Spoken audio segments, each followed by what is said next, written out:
Hello friends, स्वागत है आपका आज के टॉपिक मौर्य साम्राज्य के क्वेश्चन में, जो कि आपको प्रतियोगी परीक्षाओं में बहुत ही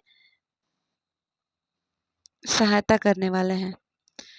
तो ये बहुत ही महत्वपूर्ण क्वेश्चन है जो कि प्रतियोगी परीक्षाओं में आते रहते हैं। तो आज का पहला क्वेश्चन शुरू किया जाए। तो आज का पहला क्वेश्चन है, मौर्य साम्राज्य का संस्थापक कौन था? तो मौर्य साम्राज्य का संस्थापक चंद्रगुप्त था। और अगला क्वेश्चन है, मौर्य साम्राज्य की राजधानी कौन थी? तो मौर्य साम्राज्य की राजधानी पाटलिपुत्र थी। अगला क्वेश्चन है, मौर्य चंद्रगुप्त मौर्य ने मगध की सत्ता किसकी सहायता से प्राप्त की? तो चंद्रगुप्त मौर्य ने मगध की सत्ता चाणक्य विष्णुगुप्त की सहायता से प्राप्त की। चंद्रगुप्त जो थे वो विष्णुगुप्त की सहायता से मगध की सत्ता प्राप्त किए थे। और अगला क्वेश्चन है, मौर्य साम्राज्य की स्थापना कब हुई थी? तो मौर्य साम्राज्य की स्थापना 320 ईसा पूर्व में हुई थी। और अगला क्वेश्चन है, यूनानी दूत मेगास्थनीज किसके दरबार में पाटलिपुत्र आया था? तो यूनानी दूत मेगास्थनीज चंद्रगुप्त मौर्य के दरबार में पाटलिपुत्र आया था। अगला क्वेश्चन है, मेगास्थनीज का पाटलिपुत्र आगमन कब हुआ था? तो ये 315 ईस्वी पूर्व में हुआ था। अगला क्वेश्चन है, चंद्रगुप्त मौर्य के दरबार में मेगास्थनीज को भेजने वाला शासक कौन था? तो ये सेल्यूकस था। अगला क्वेश्चन है, किस शासक के शासन काल में समय मगध पर 12 वर्षों का भीषण अकाल पड़ा था? तो ये उदयन के शासनकाल के समय मगध पर 12 वर्षों का भीषण अकाल पड़ा था। अगला क्वेश्चन है, चंद्रगुप्त मौर्य का प्रधानमंत्री कौन था? तो ये चाणक्य थे। अगला क्वेश्चन है, किससे मुक्ति दिलाने के कारण चंद्रगुप्त मौर्य को भारत का मुक्तिदाता कहा जाता है? तो ये यूनानियों से भारत को मुक्ति दिलाने के लिए इसे भारत का मुक्तिदाता कहा जाता है। अगला क्वेश्चन बहुत ही इम्पोर्टेंट है, जो कि 46वीं बीपीएससी में भी आ चुका है। तो वह स्रोत जिससे पाटलिपुत्र के प्रशासन का वर्णन उपलब्ध है, वह है इंडिका। अगला क्वेश्चन है, नंद वंश के पश्चात मगध पर किस राजवंश ने शासन किया? तो ये मौर्य वंश ने राजवंश ने शासन किया, जो कि 41वीं बीपीएससी में आ चुका है। अगला क्वेश्चन है, मेगास्थनीज की पुस्तक का नाम क्या है? तो ये बहुत ही चर्चित क्वेश्चन है, जो कि इंडिका है इसका आंसर। मेगास्थनीज की पुस्तक का नाम इंडिका है। अगला क्वेश्चन है, अर्थशास्त्र के लेखक कौन थे? तो अर्थशास्त्र के लेखक कौटिल्य थे। और कौटिल्य का अगला क्वेश्चन है, पाटलिपुत्र की शासन व्यवस्था का विस्तृत वर्णन किस विदेशी यात्रा के वृत्तांत में मिलता है? तो ये मेगास्थनीज की यात्रा वृत्तांत में मिलता है। अगला क्वेश्चन है, चंद्रगुप्त मौर्य के उपरांत मौर्य साम्राज्य का शासक कौन बना? तो ये बिंदुसार बने। अगला क्वेश्चन है, किस मौर्य शासक के दरबार में आजीवक भविष्यवक्ता पिंगलवत्ता रहता था? तो पिंगलवत्स रहता था। तो ये पिंगलवत्स ने जो कि बिंदुसार के दरबार में रहता था।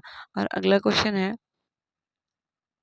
अशोक द्वारा अपने पड़ोसियों के साथ मैत्रीपूर्ण संबंधों का उल्लेख मिलता है। तो ये 13 शिलालेख में मिलता है। अगला क्वेश्चन है, तृतीय बौद्ध संगीति का आयोजन किसके शासनकाल में हुआ था? तो ये अशोक के शासनकाल में हुआ था। अगला क्वेश्चन है, तृतीय बौद्ध संगीति की अध्यक्षता किसने की थी? तो ये मोगालीपितिस ने की थी। अगला क्वेश्चन है, तृतीय बौद्ध संगीति का आयोजन कहाँ हुआ था? तो ये पाटलिपुत्र में हुआ था। अगला क्वेश्चन है, तृतीय बौद्ध संगीति का आयोजन कब हुआ था? तो ये 251 ईस्वी पूर्व में हुआ था। और अगला क्वेश्चन है, किस मौर्य शासक ने कलिंग पर विजय प्राप्त की थी?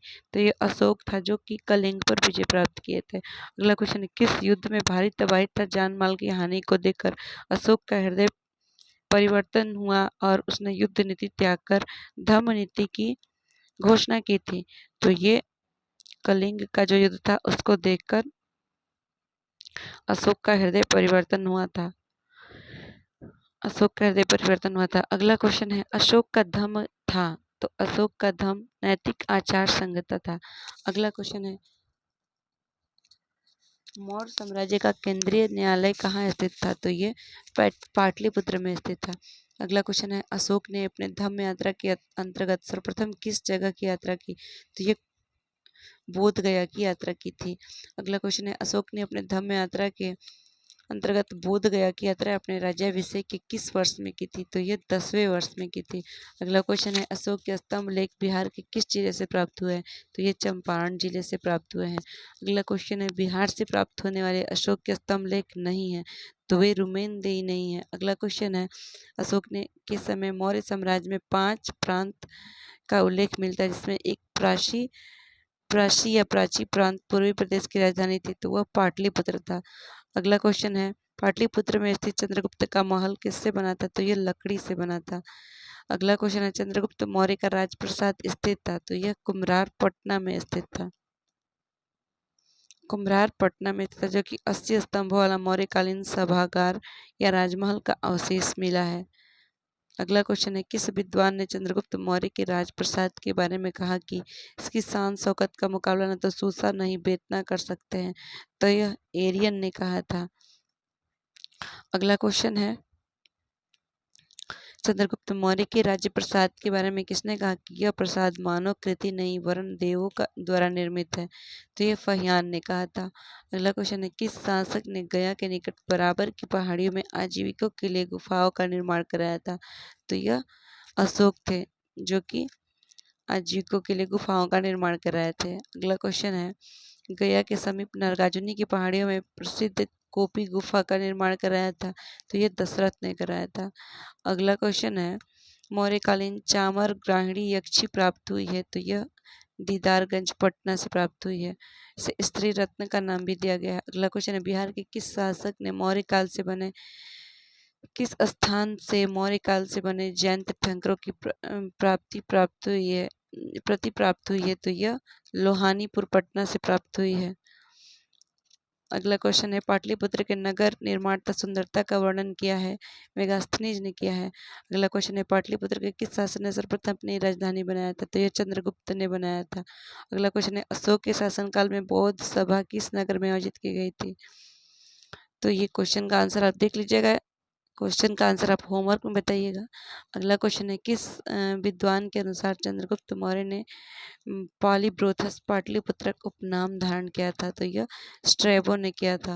अगला क्वेश्चन है, यूनानी दूत डिमोल्कस का आगमन मगध के किस शासक के दरबार में हुआ था? तो यह बिंदुसार के दरबार में हुआ था।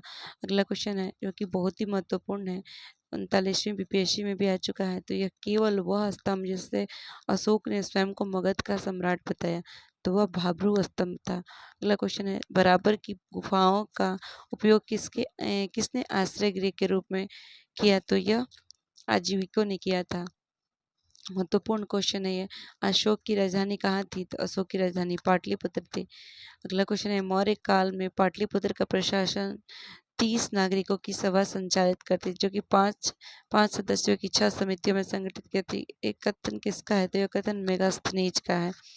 अगला क्वेश्चन है, मौर्य साम्राज्य के संबंध में कौन सा कथन सही है? तो यह उपर्युक्त सभी सही है। यह केंद्रीकृत करों का बोझ अधिक था, प्रशासन तंत्र कठोर था, सभी सही है। अगला क्वेश्चन है, अशोक के संबंध में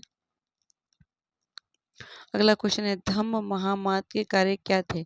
धम्म महामाद के कार्य धम्म नीति या क्रियान्वयन, लोगों के बीच दान वितरण, जन कल्याण के उपाय, ये सभी थे। अगला क्वेश्चन है, मौर्यकालीन प्रशासक के राजूक के कार्य क्या थे? तो न्यायिक, राजस्व का विभाग और ग्रामीण प्रशासन सभी थे। अगला क्वेश्चन है, मौर्यकालीन विद्वानों ने किन का नाम आता है? तो ये कौटिल्य, पाणिनि और उपावर्ष का नाम आता है। अगला क्वेश्चन है, मौर्यकालीन स्थापत्य के सुंदर उदाहरण है? मौर्यकालीन स्थापत्य के सुंदर उदाहरण पाटलिपुत्र स्थित राजप्रासाद के अवशेष, दीदारगंज की यक्षी और राजगीर की और बराबर की पहाड़ी। अगला क्वेश्चन है, अशोक की धम्म नीति की जानकारी मिलती है? तो यह द्वितीय स्तंभ लेख से, 7वें शिलालेख से और द्वादश शिलालेख से मिलती है। अगला क्वेश्चन है, अशोक के किस अभिलेख में दान और धम्म दान के अंतर को स्पष्ट किया गया है? तो यह 9वें शिलालेख में स्पष्ट किया गया है। अगला क्वेश्चन है, मौर्य साम्राज्य के पतन में कारण शामिल नहीं है? तो यह प्रांतीय विद्रोह। धन्यवाद।